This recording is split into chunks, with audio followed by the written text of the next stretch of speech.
What's up everybody? I wanted to make this video today to talk to you about male pattern baldness and what I did to stop it in its tracks and regrow my hair. This journey took me about 5 years, dozens of doctor's appointments, and a few $1,000s to figure out what works best for me. It all started back in my early 20s. I started to notice that my hair was thinning, and I talked to my dad and he told me that he lost his hair in his early 20s and had to shave his head. So I knew I was doomed if I didn't start something soon. I used to get so frustrated seeing all these companies showing before and after pictures of clients before they took their product and then after, where it was thin before and thick after, but I wasn't really sure who to believe because all these companies claim the same thing. I started doing research and taking vitamins like biotin, zinc, and vitamin C, hoping I would notice a big difference, but after several months, I didn't really notice a change. After more research, I eventually started taking Rogaine, whose main ingredient is minoxidil, and I did notice that my hair was getting a little thicker, but I knew I needed to do something else. After the research I did finding Rogaine, I started getting hit with ads from big companies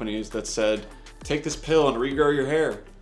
I was intrigued, so I started taking that medication that I later found out was called finasteride, a hormone blocker, and I started suffering some sexual side effects I wasn't a big fan of and ended up throwing away those pills and swearing to never take that again. As the months and years went on, my hair slowly started to grow thinner, even while I was taking Rogaine and some other supplements. As a single guy in my 20s, I was pretty insecure and I always felt like people were looking at the back of my head. So I started to make a couple more doctor's appointments and even checked out a hair transplant center that quoted me $30,000. I was willing to do almost anything to save my hair, but I did not have $30,000 laying around, so I kept scheduling more appointments and eventually found a doctor who went in depth with me explaining what causes male pattern baldness and what I could do to stop it in its tracks without expensive surgery. In our discussions, we started talking about the hormone blocker finasteride I swore I would never take again, until he told me that they recently came out with a topical version that doesn't enter your bloodstream and has minimal side effects. We also started talking about shampoos and how a lot of the popular brands have harsh chemicals that might smell nice and look cool, but they actually thin your hair even more. From then, my hair regrowth journey officially began, and I came up with a daily regimen I follow to this day, along with some other methods I've added along the way. Topical finasteride and minoxidil once a day, after I shower, sometimes twice if you end up showering more than once. A dermaroller